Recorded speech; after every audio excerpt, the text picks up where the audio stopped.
کہنے والے تو یہ بھی کہہ رہے کہ انشاءاللہ کہنے پر پابندی، ماشاءاللہ کہنے پر پابندی، داڑھی رکھنے پر پابندی۔ میں تو سوچ رہا ہوں کہ جب یہ پابندیاں لگیں گی تو ہمارے بڑے میاں جو مہینے میں 27 دن بعد چلا لگاتے رہتے ہیں، ہوائی جہاز کو ہوتے رہتے ہیں، حضرت مودی صاحب دعوت برکاتہ عالیہ اور عربوں سے مل کر کہتے ہیں یا حبیبی اہلا وسہلا، یہ عربی نہیں تو کیا سنسکرت کے الفاظ ہیں؟ یہ کون سے الفاظ ہیں؟ عزیزان ملت، حق پر جمے رہیے، یہ آپ کے لیے سخت امتحان کا وقت ہے، لیکن اللہ جسے امتحان میں ڈالتے ہیں اللہ کی رحمت اسے کامیابی فرما دیتے ہیں۔ ہمارے بڑے بڑی تیزی کے ساتھ اڑتے چلے جا رہے ہیں، ہم بڑی شدت کے ساتھ یتیم اور لاوارث بنتے چلے جا رہے ہیں، حالانکہ لا تقنطوا من رحمت اللہ، بالکل یہ مایوسی کی بات نہیں۔ کئی ایک کلی طرح ہے لیکن کامیابی نہیں ملی، لیکن حضرت مولانا محمد زین العابدین صاحب رحمت اللہ علیہ بنگلور سے واپس آئے، اور جب واپس آئے تو ہمارے محمد زین العابدین صاحب رحمت اللہ علیہ کے ماموں ہیں مبارک صاحب، انہوں نے مشورہ کیا حاجی عبدالرزاق صاحب سے، عبدالرزاق صاحب سے، امجد علی صاحب، معروف صاحب سے مشورہ کر کے ان کو وہاں بٹھایا گیا۔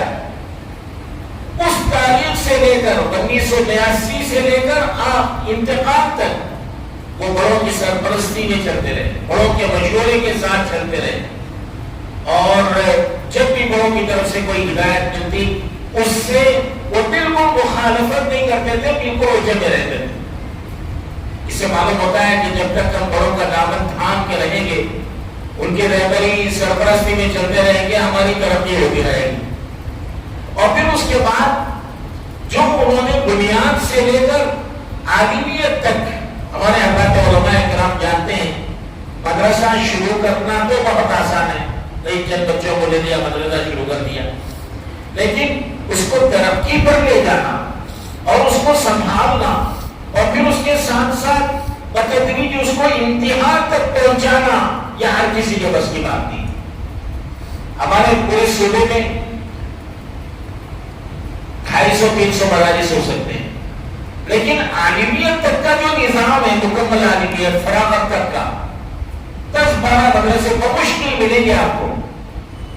ان میں دارالعلوم سبیل الرشاد کے بعد جو ہمارے بغل میں ادارہ ہے، جس کی بنیاد حضرت مولانا ابو سعود صاحب رحمۃ اللہ علیہ نے کی، جس کو پروان چڑھایا حضرت مولانا مفتی اشرف علی صاحب رحمۃ اللہ علیہ نے، اور اس میں بہت سارے لوگوں کی جانیں کھپی ہیں اور اس کو ترقی پر پہنچایا، بلکہ وہ صرف صوبہ کرناٹک کا ادارہ نہیں ہے دارالعلوم سبیل الرشاد، بلکہ جنوبی ہندوستان بلکہ عالمی سطح پر اس کو مقبولیت حاصل ہے۔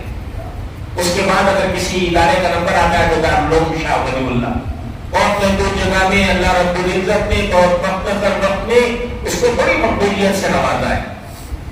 حضرت مولانا محمد زین العابدین صاحب بہت ہی سادہ مزاج والے تھے، تکلف بالکل نہیں تھا کہ بھئی میں اتنے بڑے ادارے کا معتمد ہوں اور مجھے بہت سارے عہدے حاصل ہیں۔ آپ کو تو بہت سارے عہدے حاصل تھے۔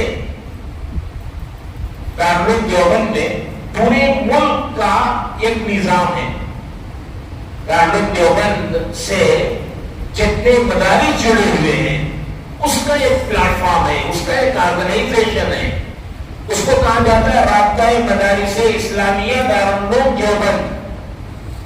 یہ پورے ملک کو گھیرے ہوئے، اور اسی طرح ہر صوبے میں رابطہ مدارس اسلامیہ کی شاخیں ہیں۔ تو ہمارے صوبے کرناٹک کی رابطہ مدارس اسلامیہ کی جو شاخ تھی، اس کے صدر محترم حضرت مولانا محمد زین العابدین صاحب ارشادی مظاہری ہیں۔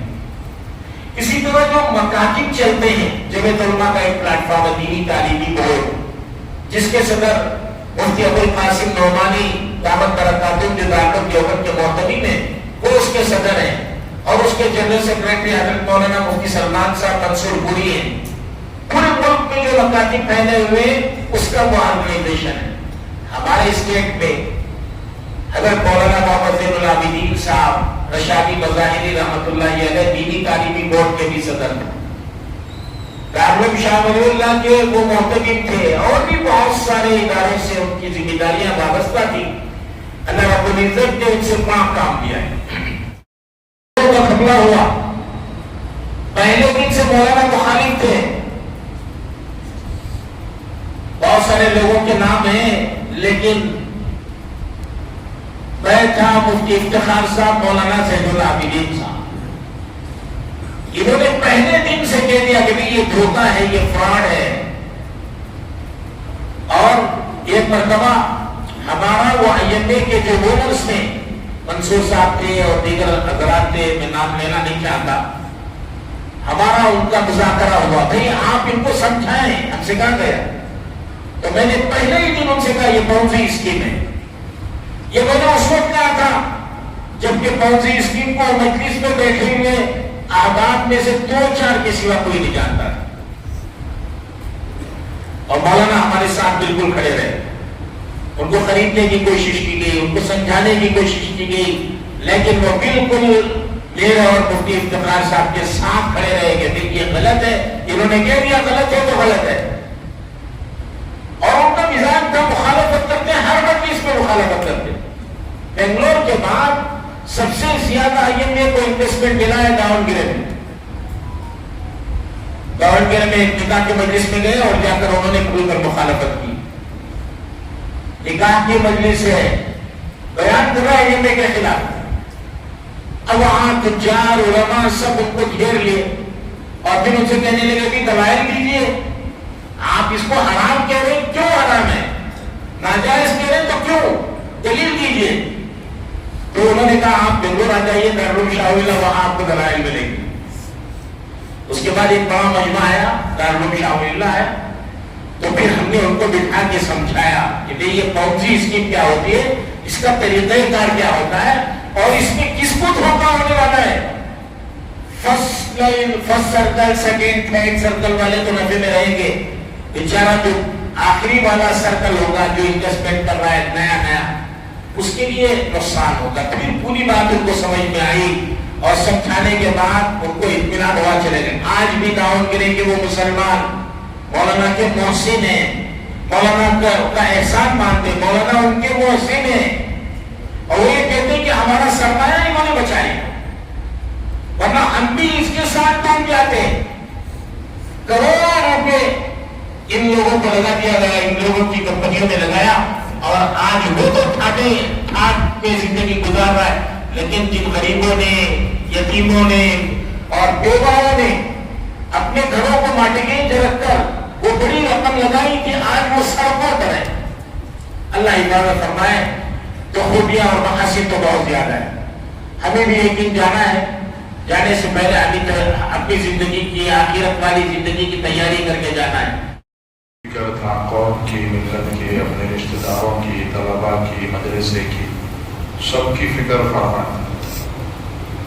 سب کو فون لگاتے, ان کی خیریت معلوم کرتے, چھوٹے سے چھوٹے کی بھی خیریت معلوم کرتے, بڑے سے بڑے کی بھی خیریت معلوم کرتے. اور ان کے اندر بڑا قربانی کا مجاہدہ تھا کہ بہت دیر تک بھوکے رہنے کا مزاج تھا ان کی طبیعت. سفروں میں جانا ہوتا, کئی دفعہ دور کے اسفار ہوتے, 8-10 گھنٹے کا سفر ہوتا, تو درمیان میں ہم لوگ کہیں کھانے کے لیے کھڑا کرتے. تو ہم لوگ کھانے کے لیے کہتے تو وہ کہتے کہ آپ ذرا فارغ ہو جائیں, میں کھانا نہیں کھاؤں. کیسے پکا رہے ہیں, کیا پکا رہے ہیں, کون پکا رہے ہیں, یہ بڑا مسئلہ تھا. تو ایسے ہی سفر کرتے. شوگر کے مریض تھے, 30 سال سے شوگر کے مریض تھے, لیکن اس کے باوجود کبھی وقت پر انہوں نے کھانا نہیں کھایا. طلبا آتے, مہمان آتے ملاقات کے لیے, ان کی بھی بڑی فکر کرتے, پہلے ان کی مہمان نوازی کرتے.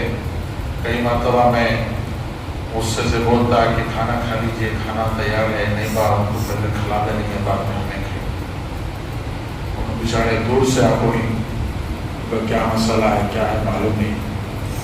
تو پہلے دوسروں کی فکر کرتے, بعد میں اپنی فکر کرتے. آخری لمحات تک, آخری جب تک ان کی سانسیں رہی تب تک انہوں نے دوسروں کی فکر کی, ادارے کی فکر, مدرسے کی فکر, اساتذہ کی فکر. اور اپنے اساتذہ کا بڑا ادب و احترام کرتے تھے، ان کی باتیں طلبا کو بتاتے تھے. تو ان کی آواز میں ایک بہت یہ تھا، جذبہ تھا. طلبا سے بھی ناراض ہوتے تو بہت زور سے چلاتے، اور کسی بات پر جم جاتے تو اس پر جم کر کھڑے ہوتے. یہ ان کے مزاج کے اندر. اور اتنی جلدی نرم بھی پڑ جاتے.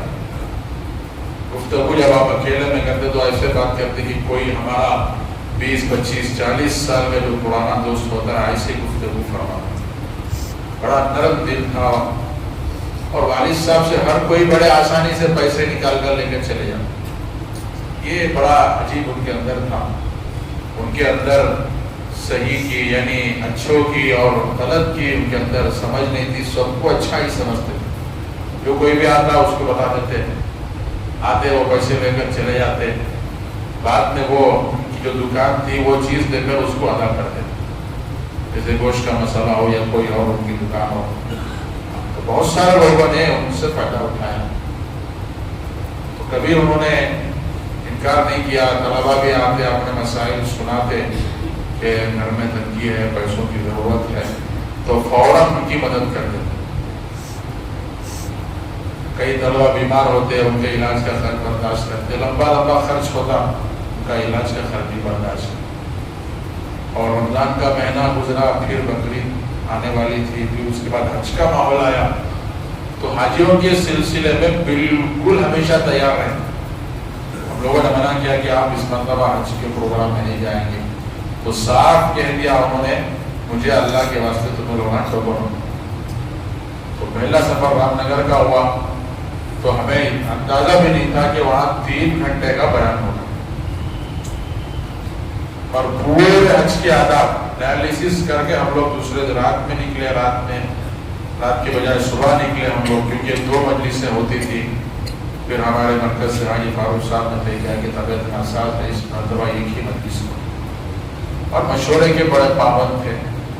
علماء کرام موجود ہوں لیکن آپ اپنے باتوں پر بالکل جمے رہا کرتے تھے. اپنے بات سے دس اور مس نہیں ہوا کرتے تھے. جیسا کہ حضرت مولانا مفتی شمس الدین صاحب نے بھی بیان فرمایا، اپنے بات کے بڑے پکے ہوا کرتے تھے. دوسرے نمبر پر میں نے جو آپ کی زندگی کے اندر دیکھا ہے کہ وعدے کے بڑے پکے ہوا کرتے تھے. اگر وعدہ آپ سے کر دیا کہ میں آ رہا ہوں ملنے کے لیے تو تمام کاموں کو چھوڑ کر کے وقت پہ آ جایا کرتے تھے. تیسری صفات آپ کے اندر یہ تھی، بے باکی کا یہ عالم تھا کہ آپ کے سامنے اگر شہر بنگلور کا بڑا سے بڑا رئیس بھی ہے اور وہ سنت کے خلاف کوئی کام کر رہے ہیں یا شریعت کے خلاف کسی کام کو دیکھ لیا انہوں نے تو بے باک ہو کے اسے ٹوک دیا کرتے تھے. یہ صفات آپ کے اندر تھا. بے باک ہو کے ٹوک دیا کرتے تھے. پرواہ نہیں کرتے تھے کہ یہ ہم سے خلاف ہو جائیں گے، شاہ ولی اللہ کا مدرسہ کا چندہ بند کر دیں گے، ہماری برائی بیان کریں گے. یہ آپ کے اندر صفات تھا. اور حضرت کا صفات کے بارے میں خود میں نے حضرت سے ایک موقع پہ جلسے سے ہم دونوں آ رہے تھے تو ہم نے حضرت سے پوچھا کہ حضرت یہ شاہ ولی اللہ مدرسے کی بنیاد آپ نے کیسے ڈالی؟ تو حضرت نے جو بتایا تھا وہ بات میں آپ سے بتا دیتا ہوں کہ بھائی میری فراغت جب سبیل الرشاد سے ہوئی اور یہ وہ زمانہ تھا کہ حضرت مولانا علامہ مسعود صاحب نور اللہ مرقدہ اس زمانے کے اندر مدرسے کی بنیاد ڈالی اور میں جب ان کے مشورہ کے لیے گیا تو حضرت نے فرمایا کہاں جاؤ گے ادھر ادھر، شہر کے اندر دین کی بنیاد ڈالو. کیا بنیاد ڈالیں؟ مدرسے کی بنیاد ڈالو. کہاں پہ ڈالیں؟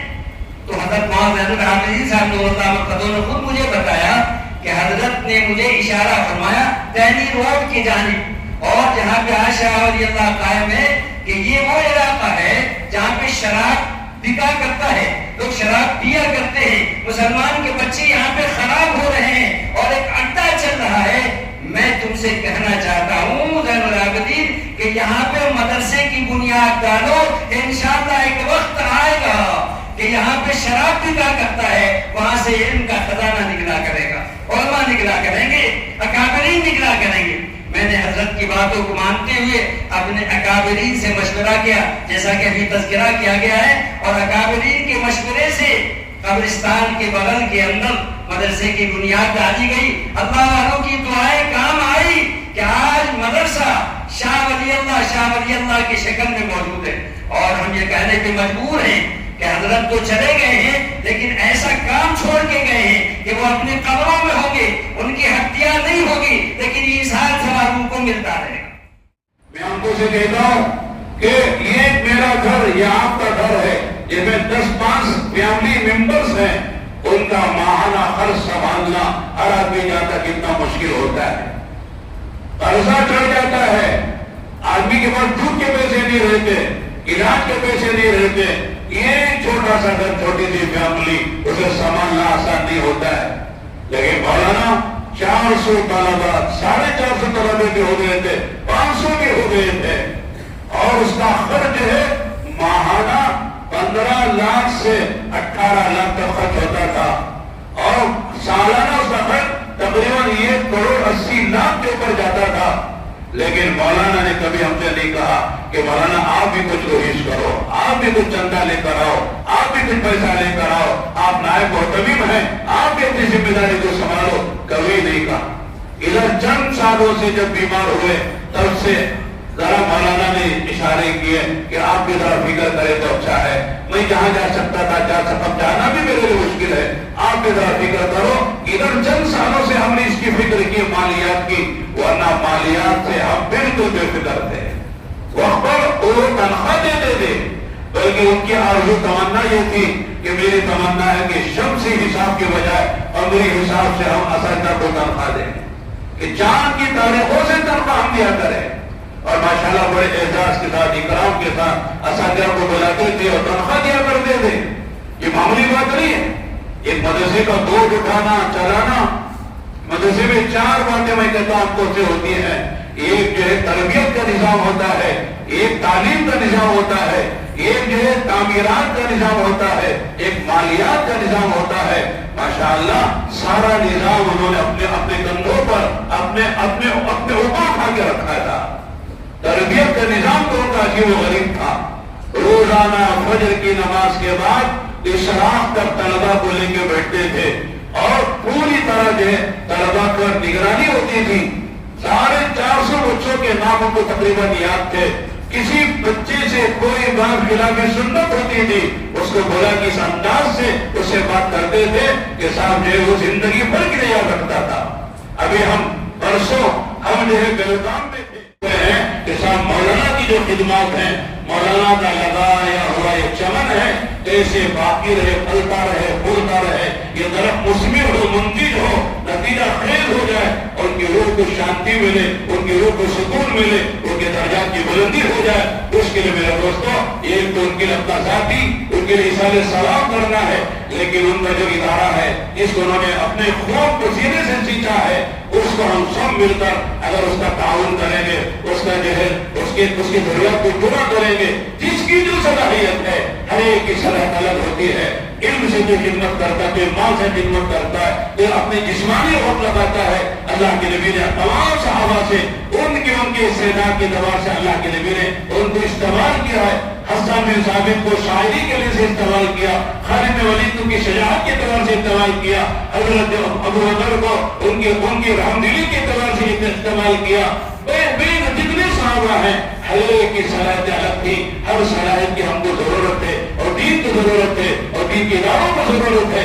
ایسے موقع پر ہم جو کر سکتے ہیں اپنی ذات سے، ادارہ ہمارا ہے، ہمارے شہر کا ہے، قرآن ادارہ ہے، اور ماشاءاللہ پورے ملک سے اس کی طرف رجوع ہے۔ اللہ کا کرم، اللہ کا احسان ہے۔ مولانا بھی تشریف لائے، مولانا کی باتیں ضرورت کی تھی، ملک کے حالات کے اعتبار سے، مسلمانوں کے حالات کے اعتبار سے ہمیں جو ہے نوامید نہیں ہونا ہے، ہمیں پرسپردہ دل نہیں ہونا ہے، ہمیں جو ہے یعنی ہاتھ باندھ کے بیٹھ نہیں جانا ہے۔ اسے حالات میں کام کرنے والا اصل ہوتا ہے۔ حالات کا مقابلہ کرنا ہے، نبی حالات آتے ہیں، حالات ہی میں آتے ہیں، کام کرتے ہیں اخلاص سے، اللہ کے لیے صحیح اصولوں سے، اللہ تعالیٰ کام لے لیتا ہے، فضائیں بدل جاتی ہیں، حالات درست ہو جاتے ہیں۔ اس طرح ہمارے سامنے ملک کے بھی حالات ہیں، اداروں پر بھی حالات آ رہے ہیں، مسجدوں پہ حالات آ رہے ہیں۔ جیسے مولانا نے کہا کہ السلام علیکم کہنا جرم ہو رہا ہے، انشاءاللہ کہنا جرم ہو رہا ہے، داڑھی رکھنا جرم ہو رہا ہے، یہ کسی ایک صوبے کی بات ہے، لیکن کیا پتا ہے کہ آئندہ کس کس صوبے میں حالات آنے والے ہیں۔ سارا ملک ہمارا ہے، ہم سب کو مل جل کر آپس میں ایک جٹ ہو کر کام کرنا ہے، اور اللہ کے لیے کرنا ہے۔ نام کے لیے نہیں کرنا ہے, دنیا بنانے کے لیے نہیں کرنا ہے, آخرت کے لیے کام کرنا ہے. جیسے مولانا ایک نمونہ ہمارے سامنے چھوڑ کر گئے. مولانا نے بارہا کہا ہے اور ہم اس کے گواہ ہیں کہ مولانا کہتے تھے, مولانا 40 سال میرے گزر گئے, اتنے سال گزر گئے مسجد مدرسے کی خدمت کرتے ہوئے, میں نے کبھی ایک انچ زمین نہیں خریدی ہے, اپنا گھر نہیں بنے انہوں نے, اپنی دنیا نہیں سجائی انہوں نے, بلکہ ہمارے گھر والے مولانا کے انتقال سے چند دن پہلے 2-4 دن پہلے گئے تھے عیادت کے لیے, ان کے گھر والوں کو تسلی دینے کے لیے. تو گھر والے مولانا کے بتا رہے تھے کہ مولانا نے مجھ سے پوچھا, مولانا نے ان کے گھر والوں سے پوچھا کہ تمہارے لیے کیا کر کر جاؤ, گھر والوں کو بھی کیا ایمان ہے, کیا توکل ہے, رش کی بات ہے. انہوں نے کہا آپ جو کر سکتے کر چکے, اب ہمیں اللہ کے حوالے کر کے چلے جائیں, اللہ کے حوالے کر کے جائے. کون عورت ہے جو اپنے شوہر سے یہ کہے, ہر عورت کہے گی میرا گھر بنا دیجیے, مجھے اس ماہانہ آمدنی کا کوئی ذریعہ بنا کے جائیے. چاہے تو ورنہ تو سب کو دنیا سے جانا ہے, لہذا سب سے زیادہ غم جو ہوتا ہے وہ عورت کو ہوتا ہے. اس لیے شریعت نے بات کہی ہے کہ 3 دن کا غم منا جائے گا, تعزیت کی جائے گی, اس کے بعد تعزیت نہیں ہے. یہ جلسہ بھی تعزیت کا نہیں ہے, یہ مولانا کی حیات اور خدمات پر مبنی جلسہ ہے. تعزیت تو 3 دن پر ہو جاتی ہے. چنانچہ عورت سے کہا گیا 4 مہینے 10 دن تک سوگ منائے, گھر سے باہر نہ نکلے, کوئی ایسی چیز استعمال نہ کرے جس سے زینت ظاہر ہوتی ہو. یہ عورت کے لیے اس لیے کہ سب نام عورت کو ہوتا ہے, لیکن اللہ کی بندے کا کمال ایمان ہے, کمال توکل و تقویٰ ہے. انہوں نے کہا مجھے اللہ کے حوالے کر کے جائیے. باقی بڑی بات ہے, اللہ تعالیٰ جو ہے مولانا کے درجات کو بلند فرمائے, اعلیٰ علم میں جگہ عطا فرمائے. اللہ تعالیٰ جو ہے مولانا کی خدمت کو قبول فرمائے. اے اللہ خصوصاً حضرت مولانا زین العابدین صاحب رحمۃ اللہ علیہ کی مغفرت فرما, ان کے درجات کو بلند سے بلند تر فرما, اعلیٰ علم میں جگہ عطا فرما, جنت الفردوس کا داخلہ مقدر فرما, اپنی رضا نصیب فرما. اے اللہ اپنا دیدار نصیب فرما. اے اللہ ان کے قبر کو منتہائے نظر تک وسیع فرما. اے اللہ جنت کی کھڑکیاں کھولی جائیں, جنت کی ہوائیں چلائی جائیں, وہ جنت کے بچھونے بچھائے جائیں. اے اللہ ایسے فیصلے ان کے حق میں فرما. اے اللہ ان کے تمام عثمان کو صبر جمیل عطا فرما, ان کے گھر والوں کو, ان کے بچوں کو, اے اللہ ان کے روتوں کو, ان کے بھائی بہنوں کو, سارے خاندان والوں کو صبر جمیل عطا فرما. اس صبر جمیل پر اجر عظیم عطا فرما. اے اللہ ان کے لگائے ہوئے باغ کی حفاظت کی ہم سب کو توفیق عطا فرما, اس چمن کی آبیاری کا بھی توفیق عطا فرما. ان کے اے اللہ چھوڑے ہوئے کاموں کو مکمل کرنے کی سعادت ہمیں نصیب فرما. اے اللہ ادارے کی مدد فرما, اس کے خدمات انجام دینے والوں کی مدد فرما. اے اللہ اس کا تعاون کرنے والوں کو قبول فرما. ان کی جانوں میں, مالوں میں, عزت آبروں میں, کاروبار میں, روزی میں, ان کے گھروں میں, نسلوں میں خوب برکت عطا فرما. اللہ جب تک دنیا میں ہے اللہ عزت راحت. التواب الرحیم وصلی اللہ علی محمد وعلی آلہ وصحبہ اجمعین. الحمدللہ.